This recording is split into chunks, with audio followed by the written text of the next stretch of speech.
Live from the Pines, your favorite East Texas sport podcast, coming at you live. We have a special guest with us here tonight from KingDumb Sport Podcast, Manning King. Thank you for joining us tonight. I want to give a big shout out to our guys at Zilker Belts. Use discount code PINES936 on all online orders for a 20% discount. How are you guys doing tonight? Good. Doing good. We whooped up on some gator tail Saturday, so I'm feeling pretty good. I knew that. I'm doing great. I'm doing great. My team is number one in the country for the first time in 16 years, so I'm enjoying every bit of it. I'm pretty solid. We had a bye, so we didn't lose. I'll take it.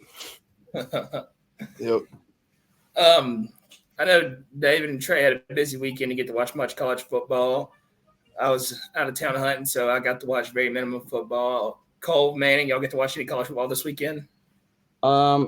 Watched the Bama game. Wisconsin was dominant performance. I was pretty impressed with Bama. They've kind of found their offensive identity, which is good before they get into the real meat of their schedule. Other than that, I watched the Florida A&M game. That was domination from the start. And then South Carolina LSU I watched as well.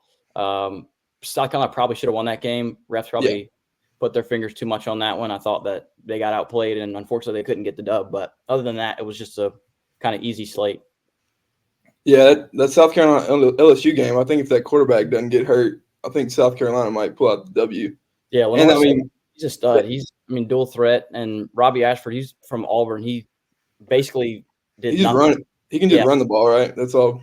Yeah. And I mean, Medin or whatever his name is, always LSU quarterback had like 2 pick sixes coming back. Yeah, like flags. That was the first time I've ever seen 2 defensive touchdowns come back in the same game. One of them, I was like, it was so stupid to me because the flag was roughing the passer like once he'd already thrown the pick. So I was like, are we just going to put the red jerseys on him at this point? Like, can we not? Yeah. And I mean, I get it, I guess, but he wasn't even. It was kind of a stupid play by South Carolina D-line. Like, he wasn't even in the play. Like, why hit him like that? But I think it was kind of bullshit. But to have 2 pick sixes called back like that, I mean, if I was a South Carolina fan, I'd be pretty pissed. Mm-hmm. But, I mean, they look better than I thought they would this year. Their defense is pretty solid. But once that quarterback came out, their offense was kind of after the Kentucky game, their defensive line had like the number 1 pressure rate in the country. I don't know if they still have that, but the freshman Dylan Stewart, he's like a monster for them. And then the guy who that defensive lineman? Yeah, I saw that video from week 1. The kid was playing like sideline to sideline. Then I saw he's week 2, week 3, he kept doing the same thing over and over again. Yeah. Yeah. I think David side, they like second in the country in sacks through 2 games. I don't know how many they had in that game, but they had 11 through 2 games. So whatever they're doing, it's right. Yeah. I think Brian Kelly's pretty happy he got out of that one with a W, because if they're going 1-2 out in 3 games, I don't think they're calling for a job, but I think there'd be a lot of pissed off Cajuns in LSU. David, where do you want to start at?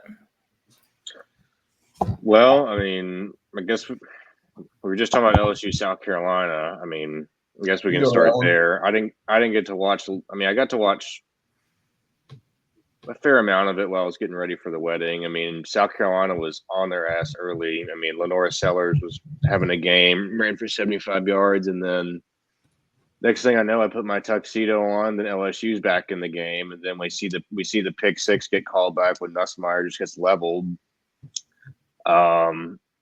I mean, LSU pulls away late, and then I really thought South Carolina was going to do it to them, but a little bit wide right. I feel like they let one get away. You know, I took the under in that game, and I was, going into the second half, I knew that bet was going. It was, people had to score points to win that game. And I had South Carolina +6, so I still ended up hitting that. But as soon as Lenora Sellers went down, I was like, "There's no way that they're winning this game outright," because Robbie Ashford sucks. So, yeah, and LSU finally found a running game. Caden Durham from Duncanville, Texas, he looked pretty damn good as a true freshman. I think he had like 2 touchdowns. And so I mean, I think LSU still wins about 9 games, but I think they got pretty lucky coming out of that one with a W, considering how it started off. I think it was 17-0 is what it was at one point. Yeah. Their defense still isn't that great. No. No, I don't know what they did to Harold Perkins. I guess he's out of position. But compared to his freshman year, I mean, I don't know. I think he was like an edge rusher his freshman year, and now they're moving him to like middle linebacker or something. So he's like a hybrid. They call it like a star position. Star, it's like yeah. Safety linebacker. It's weird. That's definitely not where I would put him, but no, I would have kept him right where he was at his true freshman year. Mm-hmm. Trey, you got any insight on that game? Not really. They finally found a running game for LSU. It was about time. They're supposed to have the best offensive lineman in the country. You'd think that could carry at least one side of the line to be a little bit good. But, I mean, them eking it out over South Carolina. I think South Carolina is a lot better than we think. But I really wasn't paying attention to that game. David and I were at a bar somewhere in Dallas, and I was watching the Alabama-Wisconsin game, sitting on the opposite sides of the table, and it was I don't know if Wisconsin hangs around and just makes the game entertaining, but Alabama looked good. Alabama looked really good. It was always going to be like a 38-10 or 31-10 game. Well, Wisconsin was never going to score.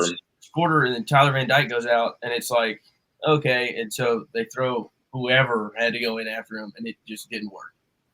It was not good. Yeah, I didn't watch any of that game. I think I was going to try to check the score to see if I was going to turn it on. It was like they were already up by 3 touchdowns, and I was like, yeah, this one's over. Yeah, I mean, that's kind of what I expected from Bam. I had the under, but it barely hit. I think it was final score was 42-10, so that's 52. I think I had the under of 46 or 8. I can't remember, but I mean, Milroe just took over that game, and defensively, Bama played very well, and Wisconsin just doesn't have the horses to hold up with them. I mean, kind of what I expected from Bama. That's why we all took Bama minus 16. So good job, guys. Yeah. I honestly thought it was going to be closer than that just because of how Bama played versus the USF. Yeah, USF. But they kind of looked like the same old Bama in that game. I think they're finally getting everything put together, pieces by piece put together. And, we all know what Jalen Milroe is capable of doing. He's for sure, top 5 quarterback in college football. But, you've seen a lot of Alabama's running game open up all the way. The downfield passes open up, and that defense just stepped up. Is Milroe better than Shadur, Jalen? I'm not going to answer that. Why not? Let's get the slate started. Get us rolling. Okay. I mean, we just hit Bama, Wisconsin. I guess we'll move on. Well, actually, the game I did get to watch in the morning was Memphis at Florida State. I texted y'all earlier in the week. I'm taking Memphis money line, and it came to fruition because DJU is just a dog shit quarterback. He is just terrible. His pocket presence is terrible. I mean, just pocket awareness, mobility. Stop you real quick. Is just awful. Is DJ done? Awful. Yeah. It'll start this week, but, I mean, how many games does he have to lose for them to be like, this is clearly not winning football? The morale is just low when he's out there. Like, they know that they have a certain ceiling with him out there, and it's not winning football. I mean, you're losing to Memphis. I mean, they're actually a pretty solid team, but you're Florida State. You know what I mean? Yeah. I mean, we were watching the game, me and Will, where we got dressed up and we were watching it, and Florida State's down with under 2 minutes left, and they're on their own 25. First down, they take a sack, and then I think they take another sack, and now it's like it ends up being like 4th and 30 at their own 15, under a minute and a half left, and they're down 8. And it's like, do you punt it or do you go for it? I mean, Florida State can't make a 30-yard play. I mean, it was just – I mean, I think it's hilarious how Florida State was, almost in the playoff last year, and they, raised hell being not in the playoff, and now they lose to Georgia Tech, they lose to BC, they lose to Memphis, and they're about to lose to Cal next week. And I don't know who they play next after that, but I bet they're going to lose to them too because they have no offense. They play SMU, and then they play Clemson. Florida State, I think, is ranked 124th in total points scored per game. I think there's 136 FBS teams or something. So Basically, there's like 6 schools probably in the middle of fucking bumfuck that are worse than them. But it's really sad, honestly, especially from a team that didn't lose a regular season game a year ago. But that's what using the transfer portal for all of your recruiting does. Like, if you can't recruit at high school, you're going to get hits and misses, so. Yeah, I've seen that about Florida State fans kind of pissed off at Norvell about his high school recruiting. I hadn't looked into it, but I've heard that. So he does. I mean, I just how does that got to make you think they have. feel? Go ahead. Trey, how does it make you feel? Florida State's 0-3, about to be 0-4. I love it. I mean, they're terrible. Mike Norvell's a terrible coach. He wasn't any good. He got lucky with Travis Hunter, and it's just they weren't good. They gave him 6 years, lucky 1 year, and I really don't know. It's kind of like that year that Notre Dame got just dog walked by Alabama in the national championship game. What was that, 2012, 2014? 2012. That's what that team would have been last year, but they're just not good. And like Cole was saying, he does. I mean, he's replaced everything through the transfer portal. They lost everything from last year. It's basically like he's gone from completely hitting on every single gamble he took out of the transfer portal to completely swinging and missing. It's just no one has hit this year. No one's any good. The team sucks. They're still kids because it's Florida State. I mean, Florida State was probably, it goes Nebraska in the 80s and 90s, 2000s, it was Florida State. Like, they had 15-plus years where they won 10 games in a row and didn't finish outside the top 10 in the country. Like, that's still going to garner some attention. There's still kids that want to go there. So, I mean, they've got a few 4 or 5 stars, but they probably end up transferring out because they keep bringing new people, new blood in every year. And it's like, they're just, I don't know. Mike Norvell's not a great coach. How he's lasted 6 years, I don't know. This is his 7th year now, I guess. Somehow he got a 6-year bump. He's been there that long? Yeah. It was last year was a 6 year. I was thinking like 4 years at the most. I think he was there that long. Yeah, no. He took over after, was it Willie Taggart? No, I'm thinking Miami was Manny Diaz. Jimbo, Willie Taggart, and then wasn't him. it someone else? No. Maybe it was. Yeah, he got a 6-year bump. But it's if you can't recruit in Florida, you shouldn't be coaching. Like, it's the talent pool is Florida, Texas, California. Texas, Florida. High school. Yeah. I was going east to west. Sorry. And so if you can't recruit there and can't bring in good high school kids, it's bad. And especially when you have a great season, you have Miami coming off a down year. Florida's fucking sucks. And, like, you can't – to not recruit well in the state of Florida and have this bad of a team is just inexcusable. It just is. I mean, to your point, where we were talking about them playing Georgia Tech and we thought they would have one of the best lines of scrimmage in the country. I mean, that's not true. Their defensive line is not very good. I mean, they're getting gashed in the run game. I mean, it's just it's going downhill with no end in sight because what is the spread on the Cal game this week? I think it was Florida State -3. I can tell you real quick. Because I will be taking the Golden Bears from the former Pac-12. It is -2.5 Florida State. Wow. I thought that would be like -10, 8 or something. That's wild. No, I mean, dude, DJU is terrible. They can't move the ball. They scored 12 points on Memphis. They scored 16 on Boston College. He had a career year at Oregon State last year. The coach left.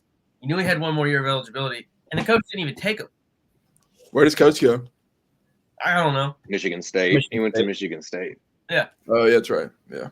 The issue with having DJU on your team, like, yes, he's horrible, and they're like it's very obvious, but that's not the only issue with the team. And it's just a easy, hey, this was our problem. Obviously, we had DJ. He can't take us anywhere. Whereas there's other glaring issues on the team. Like you said, they're supposed to have a top 5 defensive front in the country. It's nowhere near that. It's been bottom 5 in the ACC, which is saying something. So, I mean, I would just be curious if, like, Florida State fans are like, hey, let's just get DJ out of here and then we'll move on, when that's really just a part of the problem. Yeah, that's fair. I mean, I mean, I don't see how the problem. when does the team quit? Have they already quit? After 0-3 playoff like expectations, how do you not already like all of your preseason goals are already in the shitter? Like, how are you not at some level quitting on yourself? I just don't see how they gotta have somebody behind them that's worth a damn, like a quarterback. But I don't think something. Who's like you they had the guy who's behind DJ? There's got to be some highly recruited quarterback. I mean, the one that played against Florida and in the ACC championship last year. I mean, he's got to be better. Well, there was 2 of them. Yeah, I can't remember. Florida lost to the 3rd-string quarterback last year. Yeah. All right, that's enough about Florida State, Memphis. Let's go to another shit program with a dead man walking. Billy Napier in Florida lose to the Texas A&M Aggies by 1 million, although the score doesn't reflect that. A&M had 300 yards rushing compared to, I think, maybe 100 yards for Florida. No, I think it was 52. They were outgained, I think, 250 to like, I don't know, 79 yards in the first half. I mean, A&M they just whooped them on the ground, didn't really need to throw the ball. Marcel Reed made some plays on his legs, and I really thought Billy Napier was going to be fired on Monday after that performance, but I guess it'll take another loss to. It's not going to be. No, you won't lose to Mississippi State next week. He has to be fired if you lose to Mississippi State next week. I think the decision's already been made. They're just waiting on the right moment. No, from everything on. From everything on Florida Twitter, nothing's happening fast. And I saw a timeline today. I can't remember if it was after January 1 or February 1. His buyout goes down by about like $7.5 million. And so with the heir apparent being Lane Kiffin, the timeline fits up for him just finishing out the season and then firing him at the end of the year, or really firing at the end of the football season, which hopefully will be around January, February. And but you know that if you're going after somebody like Lane Kiffin, hypothetically, they're probably going to be in the playoffs. That's what I'm saying. And you're going to have to wait a long time. I think the transfer portal closes before that. National Signing Day. National Signing Day was before that. Your recruiting is going to be in the shitter. Okay. I mean, I'm just saying. You have a roster. You have a whole roster sitting there that people are just going to want to poach off of the whole time. I don't want to shit on Florida as a program, but I'm not sure that at this point it's anything but a lateral move. Like, Ole Miss has money. Like, they're going to pay him anything he wants. Bryce Davis, settle down here. I'm just saying, it's a lateral move at best because it is not. You know, Ole Miss. Think about when was the last time they won a national championship? Ever? Yeah, no, they haven't. But. Exactly. No, I mean, them in Mississippi State, just poverty programs according to the SEC, unless you're playing baseball. And then still, Florida's a better situation. There's not a comparison between the two. Like, Florida's here. Like, it's not even on the screen, and then Ole Miss is maybe here. Like, you could say situation. It's going to take 3 years to rebuild what you have. Like, they're going to pay you just as much at Ole Miss. Like, they have plenty of money. Like, they're going to pay you the $12 million you want, and you're already in the playoffs. Like, they're going to make the playoffs this year. Why would you leave the playoffs? What's his incentive to leave a playoff program right now for? I don't know, because you look back at the history of college football. Like, Florida is a prestigious program. Maybe not right now, but you got to think about it. Like, okay, I'm the head coach at Ole Miss. I'm the head coach at Florida. You know, it brings different perks. You know what? There's not a lot of athletes that want to go to Oxford, Mississippi. I mean, we're talking about. I get that, but I don't know if you got to know if Lane actually views it like history-wise, or is he looking like right now? Like, we got a top 10, top 5 roster. I'm not trying to be that. Ole Miss. But I get it. I mean, I think Ole Miss is like you could have Ole Miss at the top every, like, I don't know, 5 years in Florida. You could have it sustained at the top with just the funding and NIL stuff behind it. Yeah. So, I mean, maybe Lane, I don't know. I feel like he's going to play it until he gets a big-ass contract extension and gets, like, a lot of NIL guaranteed from Ole Miss. There's no way Lane Kiffin's staying at Ole Miss for much longer. Like, I'm just There's a way. I'm just saying, like, I could see it if he's comfortable. I don't know if he's comfortable though. Yeah, but like, dude, you have the opportunity to go coach at Florida. Like, it's a whole different. The ceiling is much higher at Florida. Yes, you have way more to accomplish. I mean, a lot of people say that Ole Miss is like a window program. Like you spend all this money and you have your shot. Like you have your shot every 3 or 4 years, this is kind of their shot this year. They just shit ton in the transfer portal. Whereas I understand what you're saying. You have the chance every year with Florida, but it would just take 3 or 4 more years to get back to that. So I don't know if he's willing to throw 3 years in the shitter for that. But I mean, who knows? I'm surprised. I'm surprised Lane Kiffin didn't go to Bama. I don't think he was one of the top candidates for Bama. I was going to say DeBoer was the guy they wanted. DeBoer and probably Lanning, and then maybe Kiffin. People are gonna. I mean, you might call me crazy, but people I think Josh Pate was in that. A lot of people that said he would have highly entertained the A&M job last year, but I don't think that would have aligned with. I would love Lane, but I don't. The fan base would. The reason Lane's high up on everybody's list in Florida is because we've had an invisible offense since fucking Will Muschamp, and I say abysmal. I mean, Kyle Trask and Kyle Pitts were great, but they were just so short in seasons. Kyle Trask probably got robbed of the Heisman that year in 2020, but over Devontae, that's a different story. Whatever. Continue. I mean, go look at the numbers and you can argue me then. I think he did also have like 46 touchdowns or something crazy like that. He had a crazy year. Yeah, in like 10 games against all SEC, threw for like 4,600 yards. So it was. Hey, that season doesn't count. Remember? Exactly. That season doesn't count. That's what people told me. So. Well, I mean, A&M wasn't really that good. They went 9-1 and lost to the Bama, the national champions. But that's another topic. Could you imagine if you were actually good and Jimbo would have stayed, and what kind of a shithole you'd be in right now? Well, I'm glad that he's fucking gone now. So maybe he can come to Florida. That would be. Oh my God. That might be my worst nightmare. I'd find Trey hanging in the closet. I got a question for you. Marcel Reed looked great this past week. Do you move forward? Is it Connor's job to lose now? You mean is it Marcel Reed's job to lose? No, is it Connor's job to lose? Like, does Connor get another chance to lose his job? Okay, so that's the absolutely wrong way to word that. But, opposite. Yeah. Is it Marcel? In my eyes, I would roll with Marcel Reed just because you don't want to. You got the hot hand. I mean, in his first career start in the swamp, he looked pretty. But it was against Florida. Florida. It's still what it is. You picked Florida to win, so I don't want to hear that. I'm not talking about me and your opinion. I'm talking about spread was -3.5, but the kid still looks pretty damn good for his first start. Yeah, he looked pretty damn good, and he had. I think Colin Klein's. That's what I was going to talk about with the game. I think Colin Klein's offense works a lot better with a quarterback that's mobile like that. I'm not saying Connor Wiggin isn't, but I mean, you saw he left that number 12 ankles on the field whenever he did that. And I think somebody that can make people miss like that and have an arm and just have the read option, Colin Klein's offense works a lot better with Marcel. But I think Connor's shoulder is still not 100%. So I would sit him, let him play Bowling Green, let him play Arkansas. And if we win those 2 games, I don't know how you make a switch. So I mean, to your point, Cole, K-State's offense, when they're in the Big 12, Colin Klein, the year that Johnny won the Heisman, was a finalist in New York. I mean, K-State's always been a mobile quarterback type offense. I mean, you had Klein, Adrian Martinez, even Will Howard. So I think Klein knows how to scheme. Yeah, he knows how to scheme up zone reads and keep. Connor's a mobile quarterback.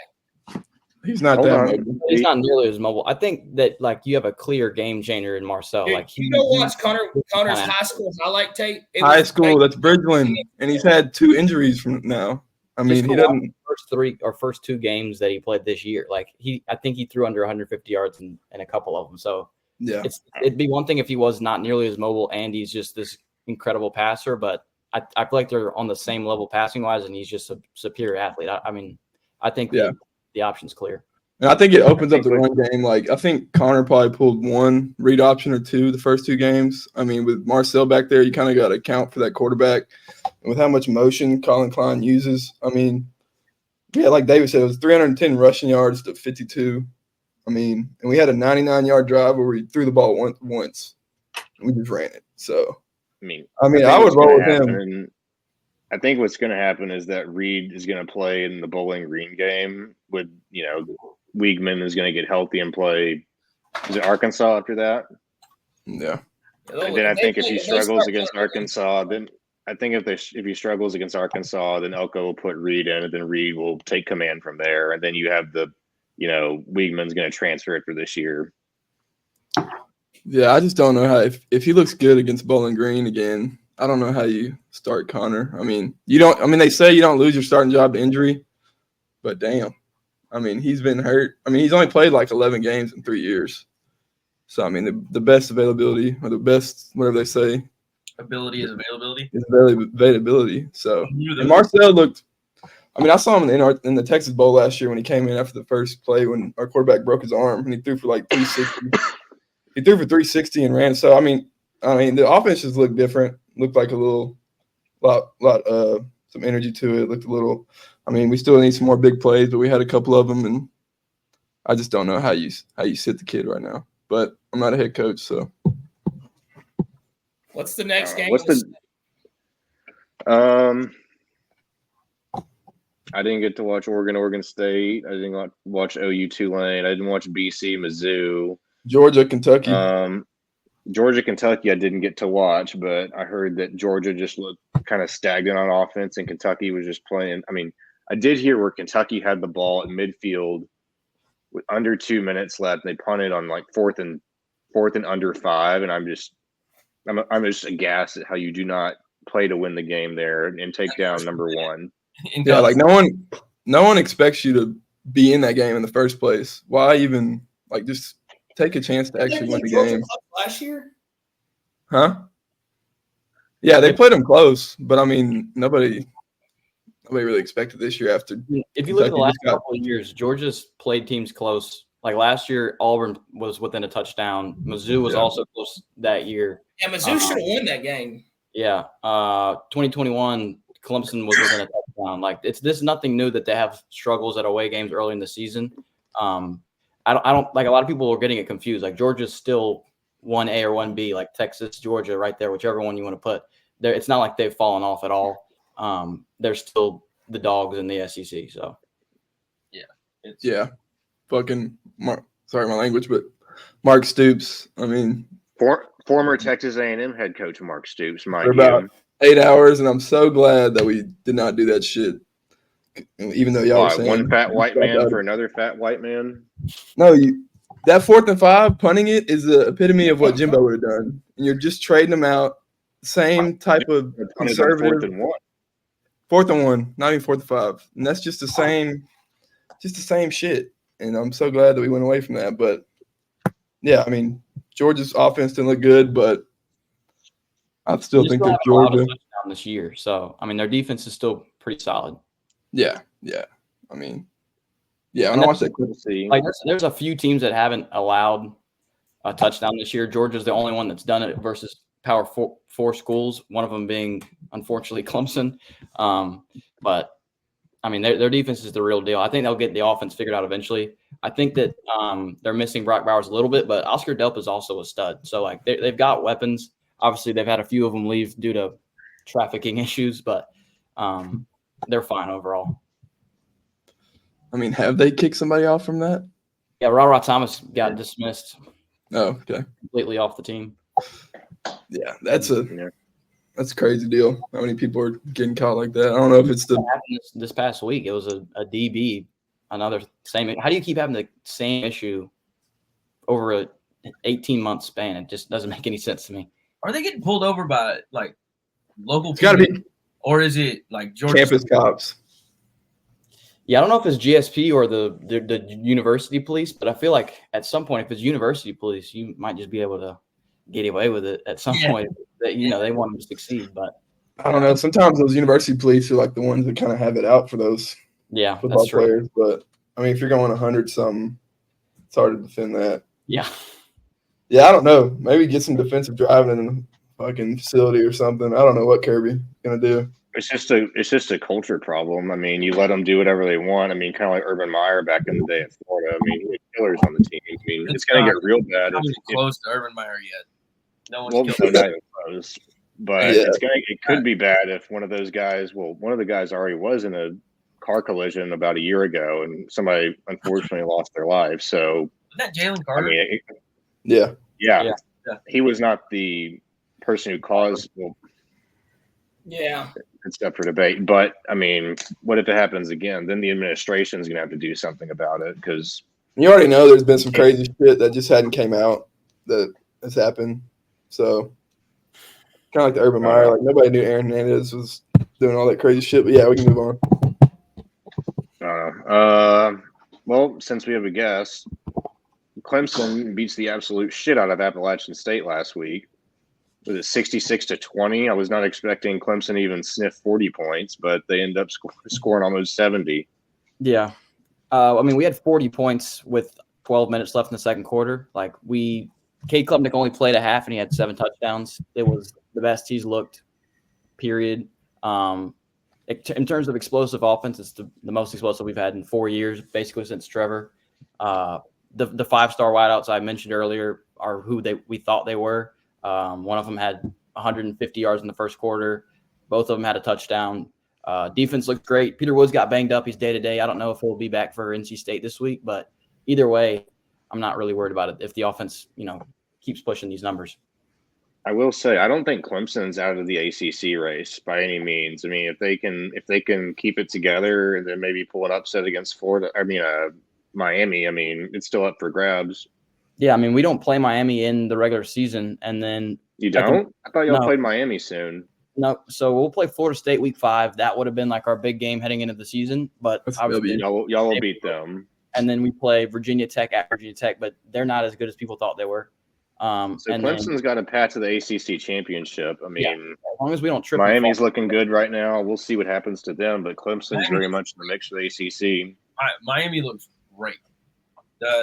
That offensive line is, I mean, just ridiculous.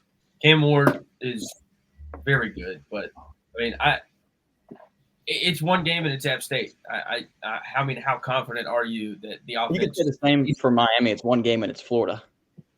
Cam Ward threw for 5 touchdowns, 400 yards last week.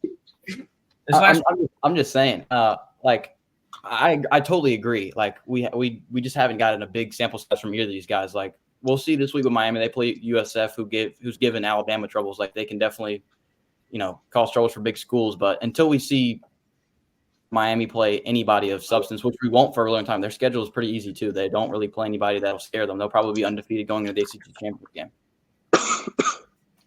I mean, I'm just saying that don't count Clemson out yet. I mean, is NC State still in there? They have a shot, huh? I mean, they got crushed by Tennessee. Yeah, that's right. Yeah. They also and then Boston College gave Missouri a game too, 27-21. I got that pick right. Boston College is they have a really good quarterback. They are not a bad team. Yeah, Thomas Castellanos, he's like a dual threat beast. He's one of the best quarterbacks in the ACC. Syracuse, Kyle McCord has looked super good for Syracuse. They beat Georgia Tech, I guess that was 2 weekends ago. They look pretty good too. They're undefeated. Pitt is undefeated. They're 3-0. They just beat West Virginia in the backyard brawl or whatever. And they'll probably be 9-0 when Clemson plays them because they have nobody until they play us, which is November 18th or something. Early November is when we play them. So we'll see. I was shocked that West Virginia lost the backyard brawl to Pitt. I was shocked.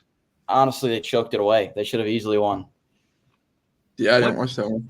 Dabo over the edge to start taking transfers. What pushes them over the edge? Yeah, probably 3 straight 7 wins or less. Which in the ACC, we still recruit so well, relatively speaking, top 15 in the country every year, that it's going to be hard in the ACC to lose more than 4 games. Last year was one of the worst starts in Clemson. We were 4-4 and still ended up winning 9 games. It's going to be tough. I think eventually fans will just get frustrated because they expect being in the playoff every year. So I think. Well, and you can definitely do that in the ACC. I mean, the ACC, I think we can all agree, is the weakest of the Power 4 right now. Right. I'd agree. I would say it's relative. I mean, similar. I told you earlier, I still think Cade is a good quarterback. Like, he hasn't had the best performances, but I still think, he's a good quarterback. I just think that he needs more weapons around him than what y'all have to offer him right now. And it's y'all's offense. Y'all's defense is pretty good. It's great. Our defense is really good. Yeah. Offense is just struggling, like against who was that? Who y'all play first week? Georgia. Y'all the first quarter y'all were moving the ball, look good, but there's no way you're gonna outpower Georgia. Yeah. Which y'all put on the field. Yeah, the issue with the Georgia game was it was 6-0 halftime, but our defense was on the field the entire time because we would just go 3 and out, and then our defense was right back out there. So by the second half, they're gassed, and then, they just turned up. So, yeah, I would agree. I think this year we have the most weapons we've had since, the days of old. But Jake Brinkstool looks like a stud this year at tight end, and, obviously you're right, one sample size. But against a team that's not Georgia, we've looked, pretty solid. Yeah, and y'all still have a chance in the ACC. Like, it's not over for y'all. No, that's the thing about the new playoff system is where you can lose as many out-of-conference games as you want. Like, as long as you don't lose in-conference stuff, then you're still in the running for the playoff with the auto bid. So, it'll be a test this weekend versus NC State to see who we really are because, as you said, App State is, not even Power 5. But I think – They have been known to shock a few teams, though. No, they have. Yeah, they're the giant killers. So, if you ain't careful, they'll get you. I saw Jim Harbaugh today say a quote. I saw somebody quote tweet it. He was saying, like, I'm just Moses out here. I'm going to lean on my staff till I fall. And someone quote tweeted it and said, I know Dabo's punching the air because he didn't say that first. Did you see that? That sounds like one of his one-liners. Did you see where Dabo was like trying? He was like, "Yeah, I finally figured out how to work YouTube TV." Yeah, he's one of us. And I was like, "This motherfucker, you learned how to use YouTube TV before the fucking transfer portal." Yeah, I'm like, yeah, I don't know. Yeah, you make a good point though. How many games are going to lose in the ACC? You're not. But the thing is, it's like fans to actually make him the change. Like, yeah, we're going to be in ACC championship game contention for the next however many years. Like, as long as you keep recruiting well, that's the thing. It's like, and you're going to. Dabo is a very personable guy. He's great, but you're missing one or two things. What seems like the last few years, and it's like you could have gotten that in the transfer portal. I agree. And part of what he says is he's like, hey, we only had 2 guys transfer out. Like, we only have so many spots. That's what I'm saying. The retention is great. You recruited at a high level. They're going to be good. But just imagine if you went out there and got – because you can recruit so well. I don't know what the NIL situation is at Clemson, but, like, you dangle a few carrots in 2 or 3 key guys' places, and it bumps you over the top. Like, it just that's what it is. It's not – it's one thing, like, if we just were going after guys and not getting them. I don't even care if we get them. Like, let's just try, like, the Isaiah Bonds of the world who are out there in the transfer portal. Let's just throw a number at them. Hey, if we don't have the most money in the world and they don't take it, that's fine. But at least, put your chips on the table. Didn't they take, like, one transfer last year, and it was, like, not even, like, a – It was 2 years ago. So it was us, Army, and, like, all of whatever military academy schools. We're the only schools that have never not taken. Army, Navy, Air Force, Clemson. Yeah. What did you could have made a run at Keon Coleman, who eventually went to Florida State. There's lists and lists of skill position guys that we've just let walk right on by. Yeah. Do you think Dabo's trying to like make a point where like, okay, I'm not going to get in the portal, and I'm going to show these guys we still can win without going to get the guys out of the portal? I think now he's like just stuck. Like he's known as a non-portal guy, so he wants to stick to his word. Like I think he knows that the right decision is to at least dip your feet into the portal, but like he's stuck. Like I think he's just like what, I'm the guy. He's gonna eat his words. One day he will. I hope. All right, let's go around the rest of the country. Stop me if you want to talk about any games. Michigan beats Arkansas State 28-10. NC State only beats Louisiana Tech by 10, 30-20. Texas Tech finally looks like a football team, winning 66-21 over North Texas. They will lose to Arizona State this weekend. Mizzou 27-21 over BC. Oregon finally looked good against Oregon State. It kind of took them a while to jumpstart their season, but they're starting to look like the Oregon we thought they would. OU struggles against Tulane. Jackson Arnold looks like shit. Notre Dame finally. I mean, they won 66-7 over Purdue. I thought that game was going to be a little closer, but I guess they had to bring out a can of whoop ass after losing to NIU. Yeah, what the fuck? Washington State beats Washington 24-19. Iowa puts up 38 points for the first time in 150 years. Tennessee won 71-0. Tennessee kicked it up 30. That's just abusive. Miami wins 62-0 over Ball State. Utah by 17 over Utah State. Hey, Ole Miss wins 40-6. Is Cam out for the season? No, he's back this week. He's back? Okay. Colorado, they beat Colorado State 28-9. Shadur refuses to shake hands with the Colorado State quarterback. I mean, apparently he was talking shit online. I don't know if I would have shaken his hand either. Yeah, he was talking bad shit. I kind of don't blame them. They're like, you're playing for clicks, we're playing for wins, kind of like what Lanning said last year. And the same kid said he was going to get paid $600,000 to transfer. He's full of shit. Shadur, not that good. Just shake his face and walk away. Did you see that play where he ran for like 3 yards and then he little guy him? I'm like, he little guy Travis Hunter. It's just, the kids. The Fighting Toledo Rockets from the MAC beat Mississippi State 41-17 in Starkville. Mississippi State's a shithole right now. What's that guy's name? Stingray, or what's his name? That radio guy. Yeah, he's like sitting there just shaking his cowbells, and he's like, who are we? Who's with me? Or we're with you? All that shit.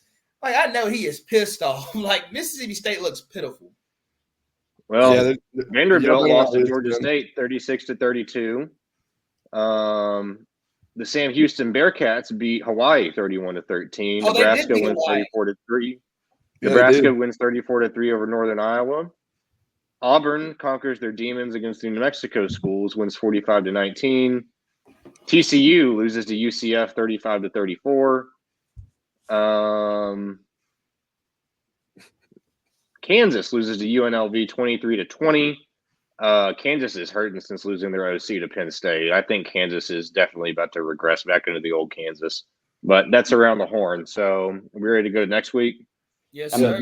One thing on Kansas, Jalen Daniels literally, like, for the life of him, can't not throw it to the other team. I think he has like 6 picks through 3 weeks. It's insane. But yeah, go ahead. Okay, we'll start off with the college. We'll start off with the college game day game of the week. Oklahoma is playing Tennessee at home. Josh Heupel returns to Oklahoma since being forced out by Bob Stoops many years ago. Won them a national title in 2000 against Florida State. I guess I'll start. The way that Tennessee has just been lethal on offense and their front seven has looked damn good. OU has an entirely new offensive line, and Jackson Darnold continues to struggle. I like Tennessee big. I'm going to take Tennessee -7. I think Josh Heupel, there's a lot of bad blood there. What happened with him in the Stoops era? I think this is going to be ugly. I think Tennessee is going to put at least 40 on them, and I think it's going to be real ugly, and Josh Heupel gets his revenge. So I'm going to take Tennessee, but I think it's going to be a better game than we think. I don't think it's going to be – they're going to get beat by 4. Did you say get beat by 4? They're going to put up 40. I think Tennessee's going to put up 40. I think it's going to be like probably maybe like 41 or 48 to 21. Yeah, I could see it. I could see it getting out of hand, but I don't think Oklahoma is just terrible. I think they're struggling on offense a lot, but Tennessee looks phenomenal. Like, their offense looks great. They have a great quarterback, great offensive line, like you said. I'm going to take Tennessee -7. I mean, Oklahoma's offensive line is bad, to say the least. I mean, and Tennessee's front seven looks really good. I think they're going to struggle to run the ball. Jackson Arnold's going to be running for his life. I'm interested to see how Jackson Arnold reacts to, because Tennessee has a damn good D line. They're going to get pressure on him, and he hadn't been the best of taking care of the ball. He had some throws versus Tulane, whoever they played last week, Tulsa. He threw an awful pick six against Tulane. Yeah, and I'm leaning to like 41-28 Tennessee, and I'm hammering that -7. Are we putting score predictions out, or are we just? Yeah, it doesn't matter if you want. All right, I Trey. put the spread bet. Just put the spread bet, I guess. Man, I don't want to pick the same as everybody else, but I'm going to. I think it's not even close. It won't be close. It won't be close. Tennessee's going to rout them. I mean, they're going to hang. It'll be, I don't know. It'll be interesting to see Nico's big game. It's probably the biggest game he's going to play this year. Well, so far, and it's away. So I don't know if it'll probably take them a few drives to kind of settle down. Overhits they cover, and it's probably 45-20. Like, it's not close. They cover about 2 touchdowns. I mean, Oklahoma hadn't looked great this year. Well, not there yet. You'll learn a lot, I think, about where he is as a player on Saturday. Injuries to their wide receivers kind of hamstrung him a little bit. OC Seth Luttrell still kind of adjusting there. I do think that Oklahoma's defense is better than y'all are probably giving them credit for. I don't know if it'll be a 48 bomb, but I am going to take Tennessee winning and covering. I think it'll be more along the lines of like a 35-21 or something like that. I just go back to the OU Alabama game in 22, or not OU Alabama, Tennessee Alabama game, and yeah, I mean Alabama is Alabama. They're always going to have a good defense, and Josh Heupel still managed to put up like 50 in that game. Would they win like 50-49, or they won by a field goal, didn't they? Yeah. But I mean, it's like Josh Heupel with a good quarterback is lethal, and he's not going to let up. No, and he's not going to let up. There's a lot of bad blood the way he left Oklahoma. So he was the quarterback there, right? And he was the OC, and I saw some videos. He was the OC under Stoops for a long time when they had like Sam Bradford, Landry Jones, and then he got forced out for Lincoln Riley. Okay. Yeah, I saw someone in his press conference. He was like, "Yeah, I expect them to, out of respect for me, to be quiet when we're on offense," like jokingly. And to your point, Manning, Venables is a defensive guy. He's always, that's what he is. He was under Stoops for a long time as the DC. I just think Tennessee's offense is too good. Yeah, but all right, we're all in agreement. Tennessee -7.5. Okay, we'll go to Illinois and Nebraska. Nebraska is off to a 3-0 start for the first time since probably the Clinton administration. Illinois, led by Brett Bielema, coming in. I expect them to be physical. I think the spread. I would guess the spread right now is probably. I would say Nebraska by 7. I guess that's the opening spread, but it is -7.5 Nebraska. Yeah, damn, I'm good. It's a game. I like the under in this game a lot. I think Nebraska is going to win by 10 late. I like Riola. I like what he's done, and Matt Rule's got a good defense. I wouldn't. Illinois could be sneaky though, but I'm going to take Nebraska in the points. I'm going to take Nebraska. Nebraska's they look good. They look real good. I don't know much about Nebraska. I haven't watched a lot of Nebraska football, but from what I've read and the media I've seen, their offense is looking like old Nebraska. I don't know what I think about this quarterback. Like, I don't understand with him in this. Like, is he want to be Mahomes? I think that's so weird. I mean, he does like the same pregame hype up. I mean, he claimed that it's not though, but I mean, it's kind of freaky. He's got to be lying. He's kind of creepy at this point because he's lying. The same number, he throws the same, which he worked out with the same trainer apparently. I mean, everything. It's just kind of creepy. Do you blame the guy? Like Mahomes seemed to make everything work in his way. So, do you blame the kid?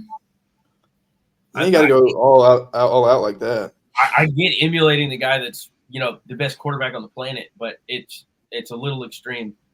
I mean, the facial hair. He says he's had the same haircut since he was in 6th grade, and you can tell. But like, it's the same number, the same arm sleeve, like Manning was saying. The same glasses, like everything. Yeah, it is. He's even built kind of lumpy like him. Like it's weird. It's crazy. It's so weird. But the thing is he's completing almost 75% of his passes. He's the top 5 completion percentage. He's good. I don't know. He was committed to Georgia, wasn't he? Yeah. Yeah. Somebody said, and it was probably just a false rumor, that he committed to Nebraska because the colors, or he went to Nebraska because the colors were closer to the colors than they were at Georgia. I think he has a family member like on the staff. Is what his dad, I think, played there. His dad is something like, or some. Yeah, he has some tie to Nebraska. Well, like I'm pretty sure his dad's like a Hall of Fame offensive lineman. I think his dad's like the O-line coach. I don't know. I'll look it up. His dad played at Nebraska anyway. Cole, who do you got? I'd be lying to you if I said I watch it down of Illinois' football this year. So I think Raiola, as much as I think he's kind of creepy with all that, I think he's pretty damn good. I like Matt Rule in college football. His offense. So what'd you say? -7.5. -7.5. It's at Nebraska, right? Yeah, it's in Lincoln. So yeah, I'm gonna go -7.5. Nebraska. GBR. Yep. Spoon.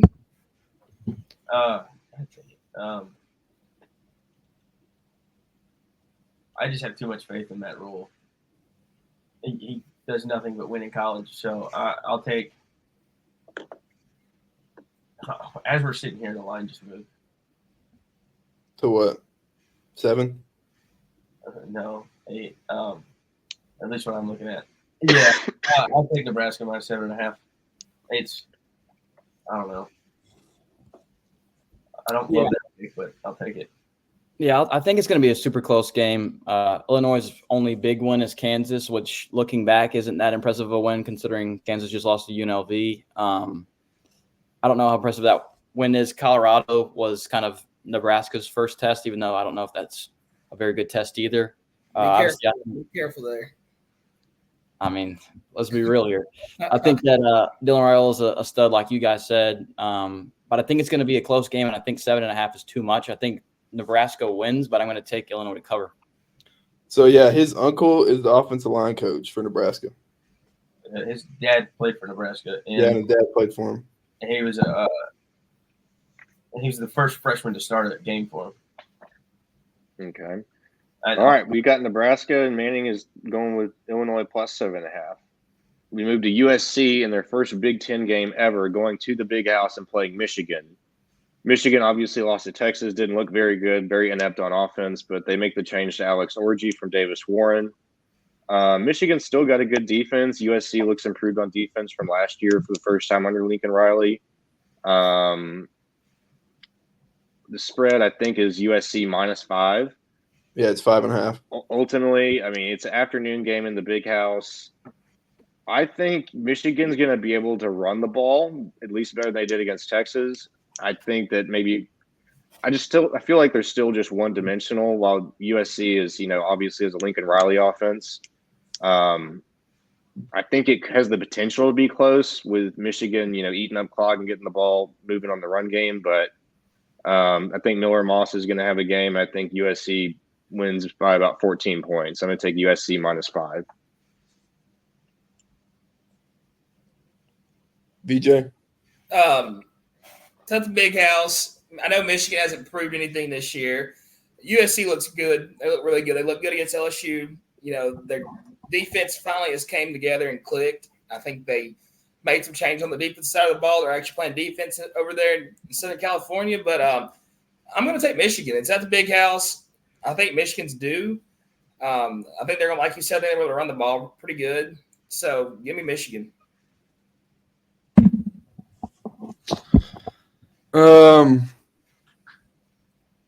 Yeah, I'm gonna go with the Trojans -5.5. I think their offense is gonna be too much for Michigan to handle. They're gonna score too many points for Michigan to even keep up with them, in my opinion. So I mean, they look pretty good. Zachariah Branch is a playmaker. Lincoln Riley's offense, like David was saying, is going to put up points. So I'm going to ride with the Trojans minus 5.5. It's just that Michigan doesn't have the ability to come back from a big deficit. What'd you say? So you ride a lot on Trojans? No comment. You could at least said no. Yeah. All right, Trey. No comment. What the What are you talking about? You Diddying? Trojan. No Diddy. No Diddy? Never mind. Trojan bearskin condoms. Slim fit. Oh, all right, Trey. You would know. Yeah, I don't want to have a baby.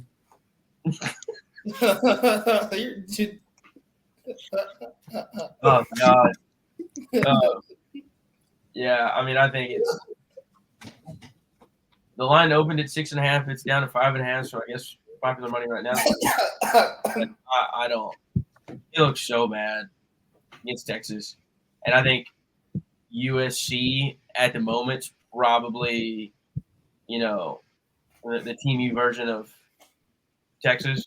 They're not as physical on the defensive side of the ball. They're probably not as good offensively, but I still think Michigan just can't score. They just can't, and it's. I mean, they played Arkansas State 28-18. They can't score. I mean, USC is going to learn a lot from our game. I mean, you just got to stop the run and make them pass the ball. I mean, Orgy's not the best passer. Just like I said, if USC gets up 10-0, 14-0, I think the game's essentially over. Yeah, I mean, it's basically Orgy against the Trojans.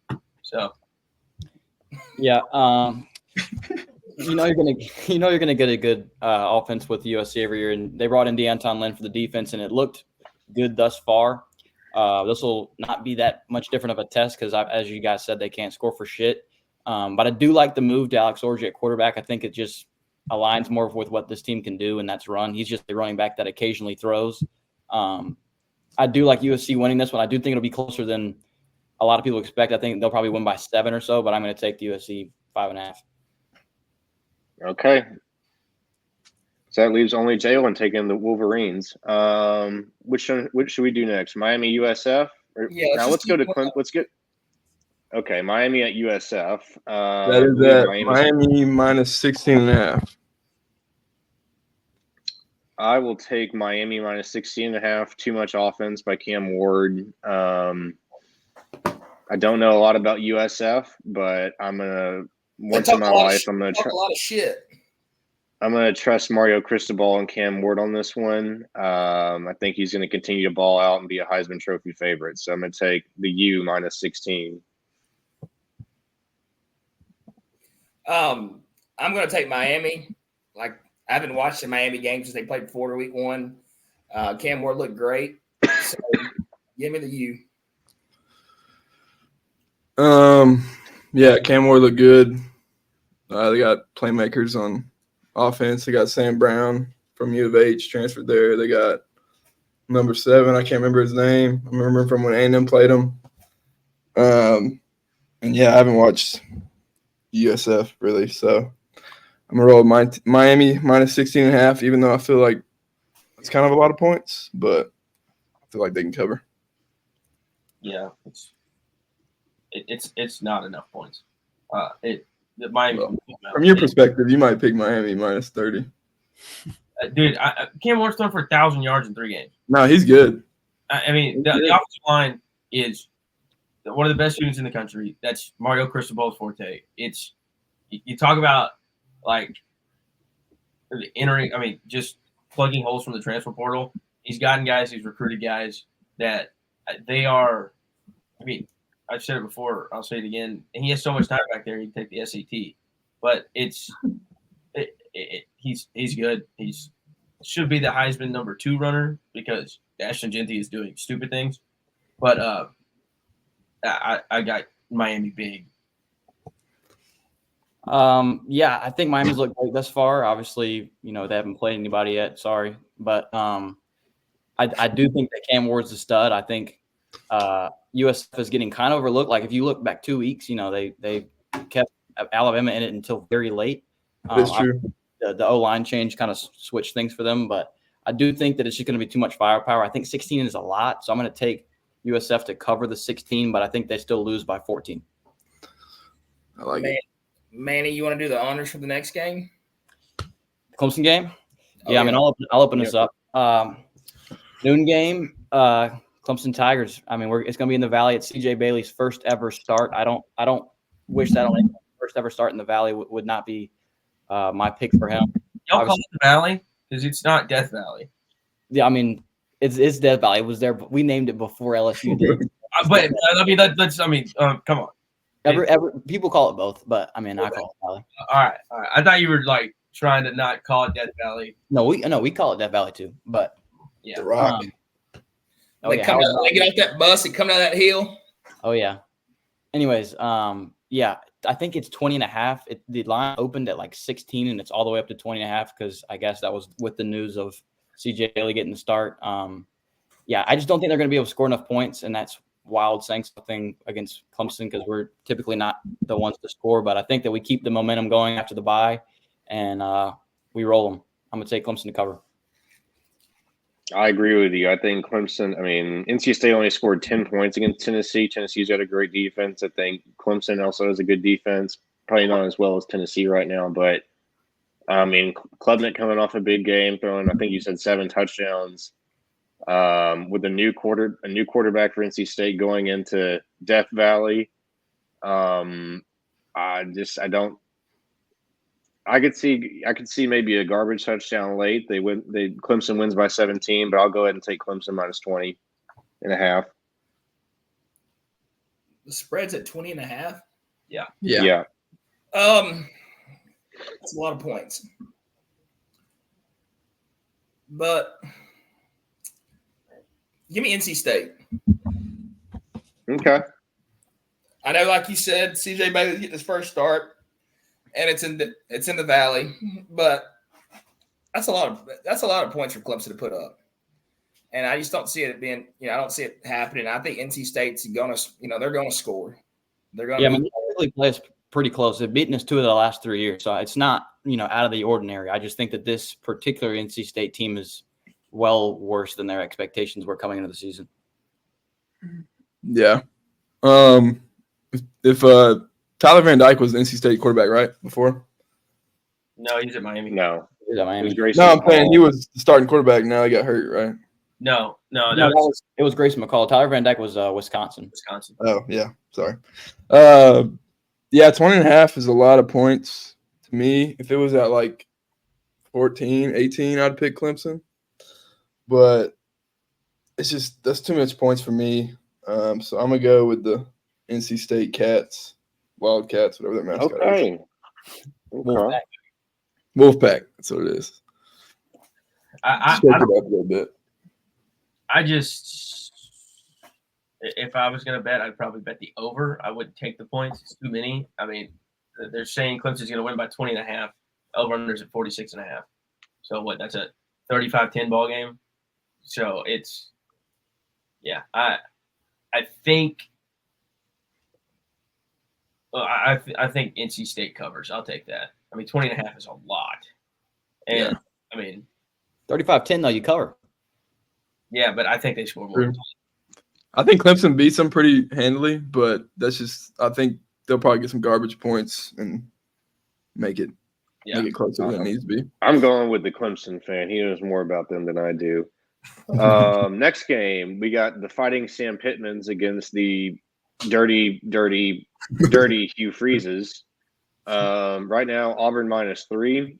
I'm not trusting that one bit. I like Arkansas. I think Taylon Green's been playing well, although they choked against Oklahoma State.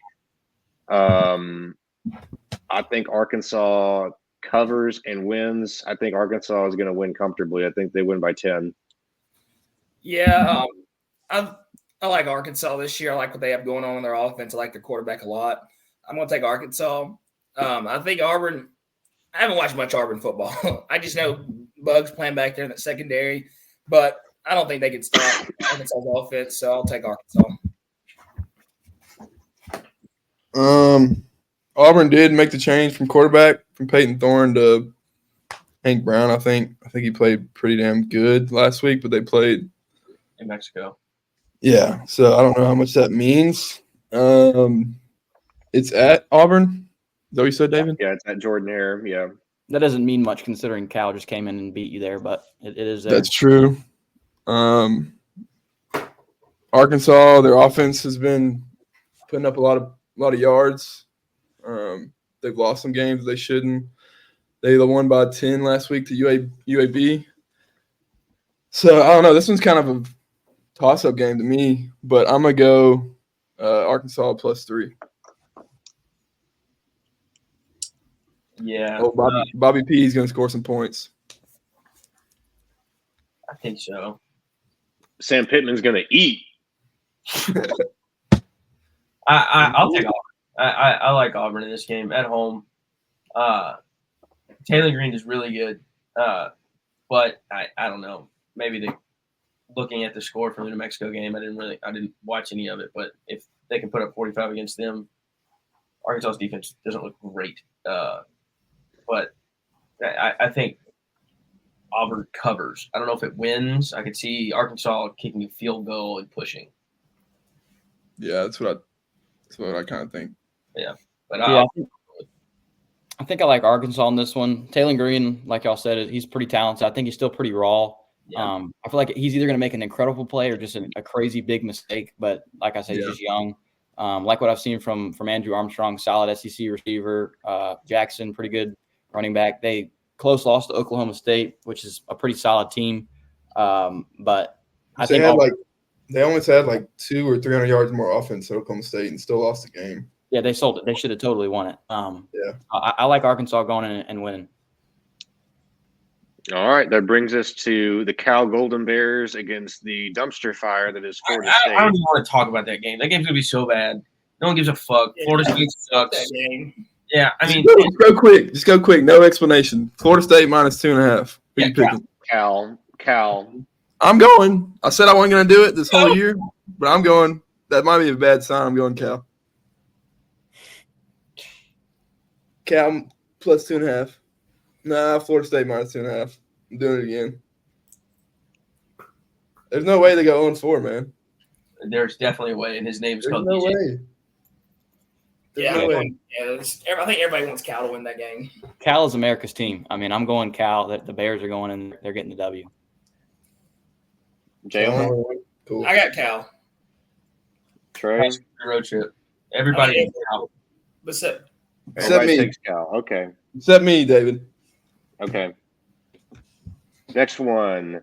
Oh, God. I don't The even Battle of the Mid. The biggest game of the week. Let's just go ahead and just say who we got. There's no reason to talk about that the shit. dead man walking Billy Napier against the dumpster fire that is Mississippi State. I think Florida finally wins the game.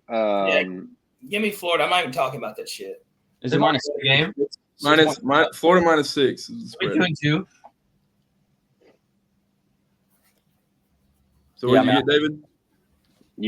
It's Florida -6. No, I'm saying, what'd you pick? Who's going first? I got Florida -6. I just Mississippi State is so terrible. I'll take Florida. Trey, are you going to win?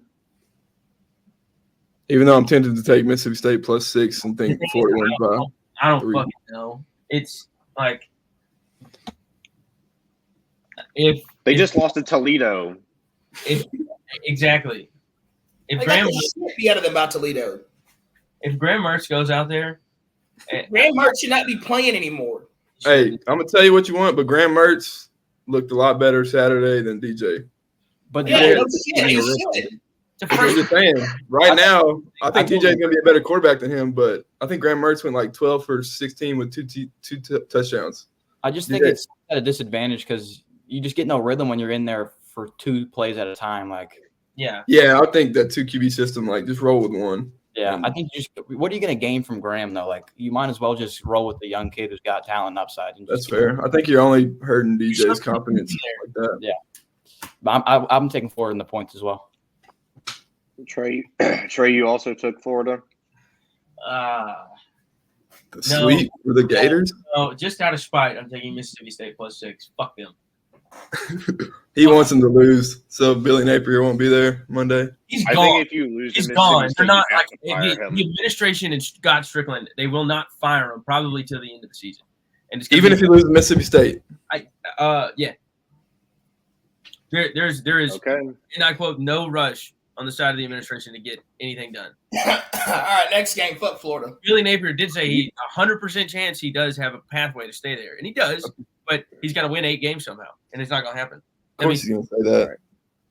Next, we go to Stillwater. My Big 12 championship prediction: Utah against Oklahoma State. Cam Rising is not playing at Stillwater. It's Utah minus Oklahoma 2. State. Cam Utah Rising, -2. Yeah. I thought Cam Rising was playing. Cam Rising is I playing. thought he wasn't. No, he is playing. I think he is playing, yeah. Oh, well, I'm going Utah. I think Utah wins comfortably. Oklahoma State's defense isn't very good. Kyle Whittingham's one of the best coaches in the country. They're sound defensively. Cam Rising is very experienced, but so is Alan Bowman. He played when I was. I mean, did you see the combined age of quarterbacks is like 49 years old, and the combined age of that Sunday night game is 44. Yeah, I'm going with the Utes. My former classmate Cam Rising at Texas. Yeah. Who was your former roommate or classmate? Me and Cam Rising had classes at Texas together. Oh. Yeah. Holy shit. I'm going to take Utah.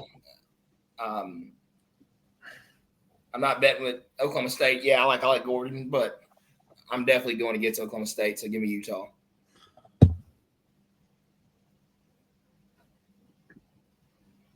Cool. My screen just went black. Y'all go ahead. Yeah. Give me Oklahoma State. This is the game that Oklahoma State wins. Going Pokes +2. Okay, Manning. Yeah, like y'all said, Senior Bowl came early. A couple of old heads. Oklahoma State is supposed to have one of the best rushing attacks in the country with Ollie Gordon. It's honestly been pretty underwhelming so far. The presumed best running back in the country, Ollie Gordon, I think is averaging like 3 yards a carry, most of that being boosted from his recent game against San Diego State. With Cam Rising back, I think it's a huge boost for Utah, and I think they play a clean game and they win and cover. Can y'all see me? Yeah. Okay, I can't see myself. I'm going to go – if Cam Rising wasn't playing, I'd probably go Oklahoma State, but I'm going to go Utah minus 2. Cam Rising -2. So Even though I'm a big Mike Gundy fan, and I think he might pull it out, but that leaves us with the last game of the week. Baylor travels to Boulder to play the Fighting Deion Sanderses. Baylor coming off a 31-3 victory over Air Force. What's the spread on this game? I think +2 for Baylor. Baylor's a 2-point dog. I think so.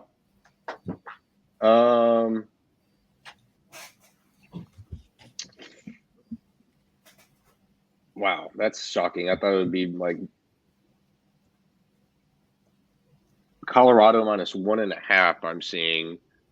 Wow. I'm gonna go with the Baptist. I'm gonna take Baylor out of spite for Deion and Jalen. Baylor probably has the same, if not better, athletes. I just think Colorado's going to – I mean, their offensive line is just atrocious. They can't protect Shadur. Their defense can get exposed with playing the right teams. And I'm going to go with the Baylor Bears. I'm going to go with Colorado. I got to keep it going. I've talked a lot of shit about Colorado this preseason, so I'm going to roll with Colorado, even though I don't have faith in Colorado anymore, but I do stand with my bets that I made early season, but I'm going to go with Colorado this week.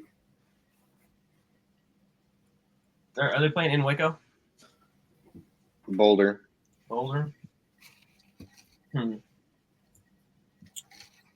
Trey, what do you like? I'm looking at it. I'm thinking. What is going on? Shit, man. Yeah, we can hear you. We just can't see you. I'm taking Baylor. It's basically a pick 'em, but I have no faith in Colorado at all. Cole, what do you like? Oh, he's going. He's going. Yeah, I think the wrong team's favored. I like Baylor here winning outright, but I guess I'll take the points. All right, we'll get Cole's pick later, but before we wrap, what are you gonna say?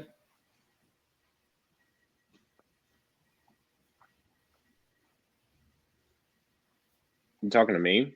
Yeah, you were about to say something. I didn't have anything to say. Hey, did y'all see where Rory's going to the Live? Do you really think No, he's not. No, it's not. He's not going anywhere.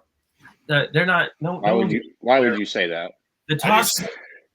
Where'd you see it from? On Golf Tour, where the TUR or PGA? Yeah, it's fake. It was fake. I just opened it. Dumbass. You can't fool us like that. Joey sent it to me. It was fake. No one's going anywhere. They're at a standstill because they want to make the Live players pay their money back, which is just fucking They're never going to get the deal done. Like, they're never going to merge. They've been merging for a year and a half. Like, it's not happening. From the very beginning, I said there was going to be 2 tours, which I could see happening.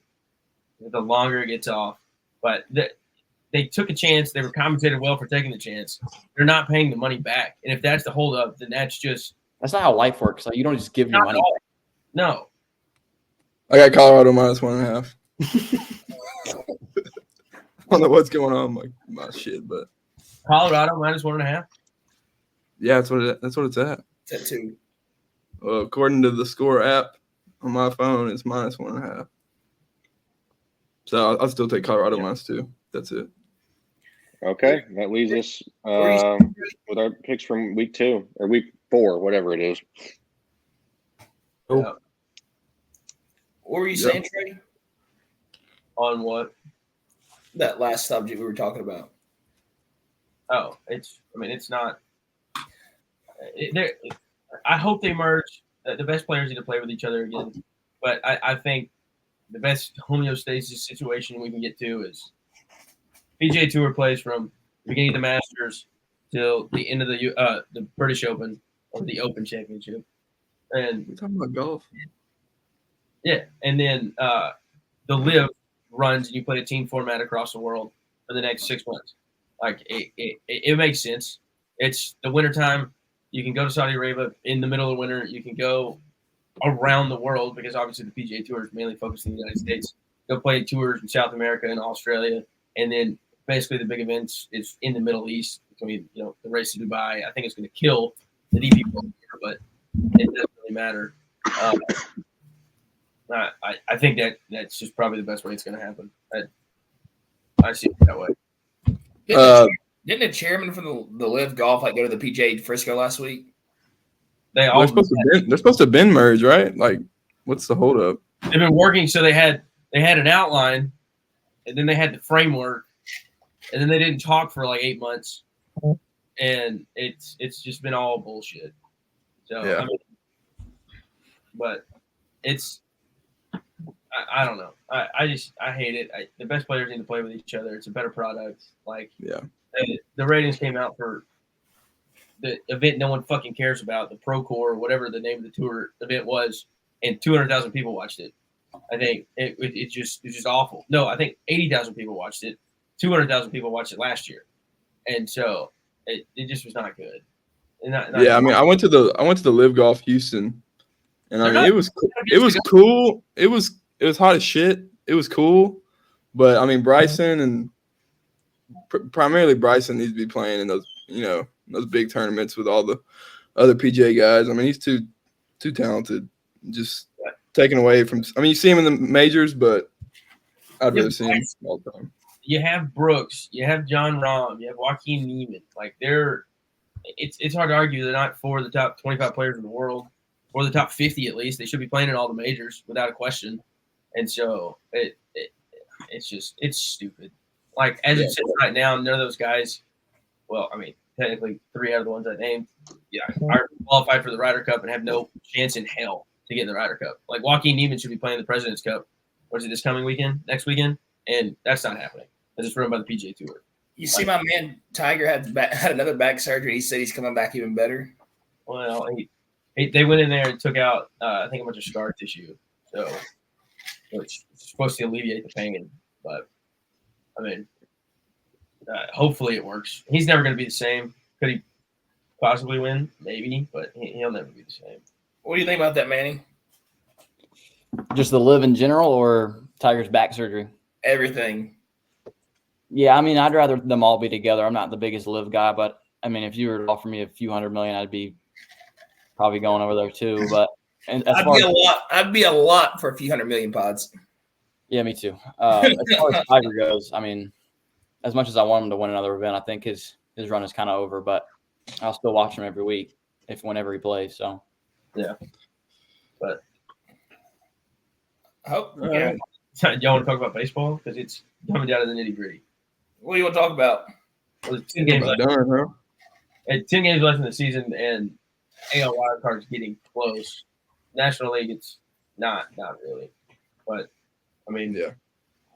Stros are up 5 in the division, so yeah. The biggest robbery of all time is going to happen this year in the AL MVP race.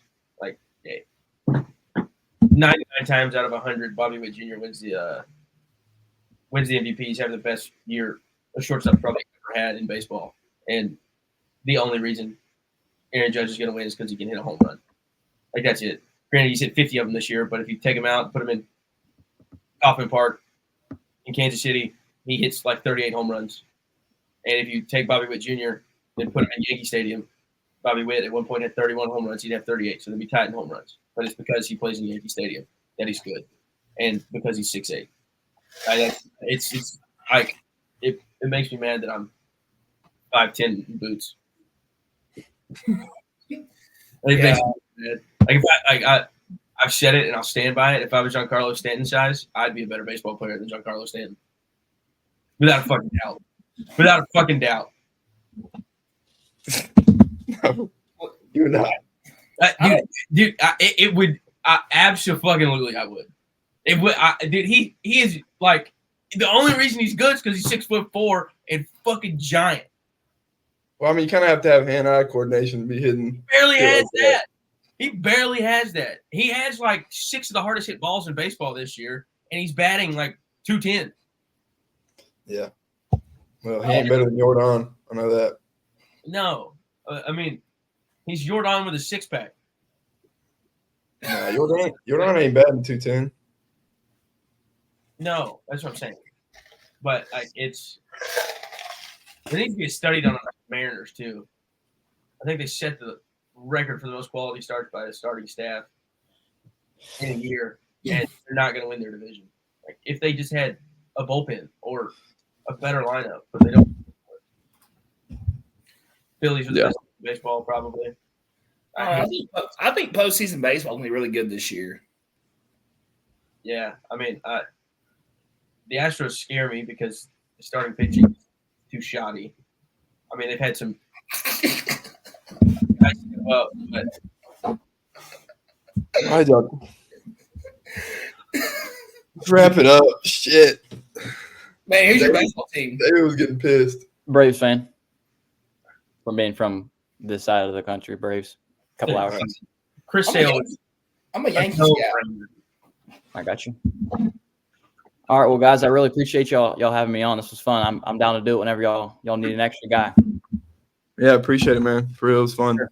Thanks for coming on. We'll do it again. All right, fellas. All right, man. Appreciate you coming. Yes, sir. See you. Well, thank you, everybody, tuning in tonight. Week 3 is over in college football. We're rolling over to week 4. A lot of crazy games have happened so far this season, and, it's going to be a wild ride. New playoff system. We're going to put a lot of teams in, so we're looking forward to talking a little bit more college football to you guys as the weeks come. Thank you to everybody that tuning in again. See you guys later.